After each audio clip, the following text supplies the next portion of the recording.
Hey yo, paintballers, coming at you from quarantine 2/3 the way through April, and there's no end in sight. Thankfully, there's a lot of great creators still coming out with fresh content despite not being able to play, and I want to follow suit. So here's my loadout for 2020. I've reshot this video 3 times because we keep updating our equipment, so let's have a look. At the top of the list is my Empire E-Flex limited mask with thermal smoke lens. The camera mount snapped off and is no longer above my lens. I gave my mask a new paint job with a color pattern inspired by Marpat. The pattern also features municipal, provincial, and national symbols. For winter games, like Battle of Scoundrels at PRZ, I wear a Scully cap in real tree camo that's reversible to white. Not only does it keep my head temperature perfect, but it helps secure the earpiece to my comm. The wire runs underneath this Marpat neck wrap.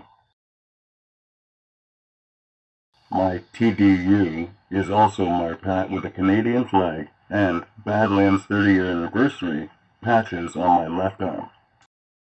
The 2018 Battle Royale patch above my MagFed is Family patch given to me by Dr. Rush. Go sub to his channel, I do. On the front of my vest is the PTT button for my comm, and the two-way radio comm itself. Also on my front is my custom kill house single-point sling. My rubber knife I keep on my front right side for quick deployment. It's painted gold, which seems to be standing up despite the knife being flexible. In my pouches, I keep 4 mags for the TPX, 2 of which are the original 8-ball mags, and the other 2 being the True Feed 7-ball mags. Old school, you know how it is. In the other pouch I hold 3 40mm grenades, 2 being the .68 caliber and 1 being the .43 caliber. The .43 caliber shoots 25 paintballs simultaneously. Coming to the back side of my Molly vest, you'll notice the custom vinyl nameplate so that my teammates know how to get my attention. Below that is a custom Rage Against the Machine patch. I added it to the back of the vest as soon as Zach De La Roca announced that he was on tour with the band this year. Thanks for ruining it, COVID. Beside that is a Killing for Badlands patch. My HPA tank is a 48 CI mounted upside down. To the left of that is a triple pod pack with an anti-camouflage paint on the pods. My pants are a cotton mossy oak pattern. My boots are from Bass Pro Shop. They are of course camouflage, waterproof, and have an accelerator tread. A couple other things I intend on wearing this year, just not featured in the video, is a holster for my TPX, and of course a dump pouch. I also use a hydro bladder with the hose coming up through the elastic strap into my mask here. Next we'll have a look at the markers. So first I'm going to talk about our secondaries, and of course as you can see we're looking at first gen TPX. Now it does have the upgraded internals, so it does perform like the TipX, okay, but there's a couple other things I've added to this that I'd like to go over. So of course we have a red laser on the bottom rail. You'll notice the barrel's a bit longer. This is the 8.5 standard A5 barrel I've put in there. On the flip side, we have the Exalt extended mag release. So you can eject that, okay, with your middle finger while maintaining trigger discipline, okay? In contrast, Mr. Dark's TipX doesn't really have that extended mag release, okay? So sometimes that'll be better to flip to your thumb, but then again, he's got a pretty big hand, so he could probably do that himself. On the front rail, now we've got a flashlight by NC Star. One last thing to point out a bit different too. I'm using the remote line with mine. Mr. Dark prefers the 12 gram CO2. And one thing I've added to mine, I'd also recommend this to any players playing at home, is on that front side I've gone ahead and painted a black silhouette with a white dot. making it a little bit easier to find it through the back sights. Next up, of course, we have the TMC, featuring a 16-inch barrel, a little bit longer than what comes standard when you buy it from the factory. Also, I put on here like the M16 carry style. I do have a sling mount if I want to interchange with a sling, but normally when I'm rocking one primary, I only have one primary, and so the sling takes that priority. Of course, factory adjustable stock. My TMC has had the most amount of alterations since shooting this video. It now has the air-thru-stock system with a 2-point sling.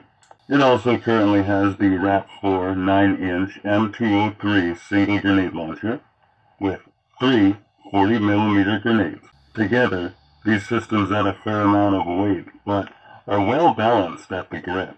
I have removed the M16 style carry handle sight because the sling makes it redundant. It's also easier to get in and out of the African sling carry, which is my preferred way to carry. I'm using the .68 caliber grenades loaded with 9 .43 caliber paintballs wadded with cotton. Next up, you might notice this one. This is Mr. Dark's Cronus. Okay, so he went with the tan, my personal favorite, of course, the tan color. Does rock the broomstick. We do have a bit of grip tape on there, just for ease of things. He's rocking what looks like a 12-inch barrel. Again, highly recommended for all-purpose play, whether you're indoor or outdoor. Just a bit harder to get around those corners once you're inside a building. Mr. Dark's also got a flashlight on here with a multi setup, and of course sling mount. He has the QD swivel sling mount, so take it off real quick if you need to get rid of that, or put it right back on. Other than that, the only other thing to mention about it does, of course, run the remote line. And that's the Cronus. In contrast, you have the A5. Again, I am rocking the broom handle as well. Okay, remote line on either marker. On this one, I've got a 14-inch kill house barrel with the interchangeable tip for style, as well as a 2-inch bore sizer for accuracy. This one does have the E trigger, so we can go full auto or just semi-auto. We can go response trigger. You can go 3-round burst. Moving right along to two of our markers that are a little bit more specialty. Okay, any classic Tickman fan will recognize this is your 98C. Okay, does have the remote line. We rock the remote line with all of our markers. Okay, does have the RAP4 scope on it. Another 14-inch barrel. Okay, this one we've equipped with an articulating stock, but it's also fold up if you need to get close quarters. You're not out of luck trying to get around corners with a very long barrel. But if you need to get back there, you see someone through a window, you throw it right open, you can shoulder, you get a nice clean sight. We did put a double trigger on this one for a little bit more balls down the barrel. This one here, it's a new acquisition for me for 2020. This you'll recognize as the X7. Again, double trigger to put more balls down the barrel. Does have, of course, remote line. With this one, I had a little more CQB in mind. I wanted a marker specifically for CQB. So not only do we put the flashlight multi-function on there, okay, also put that forward grip, but we're keeping everything nice and tight. You'll notice this is a 5-inch rifled Lapco barrel for a little bit more accuracy, okay, and just because I absolutely love the style, another articulating stock. This one's by RAP4. I did take my sights off of the TMC just in case you need to shoulder that and start to sight it through. I'm pretty happy with this marker. It does have the built-in parts kit in case you need to fix things in the field right away. Not a problem at all. It's all in that foam magazine. So that's it for 2020 Loadout. Maybe we'll get to play this year. I want to thank everybody for watching. I've got about 3 more videos to release in the next 2 weeks. These ones will be more about the strategy of the game and my personal take on paintball, so keep an eye out for that. Until then, this is Hammerman, signing off.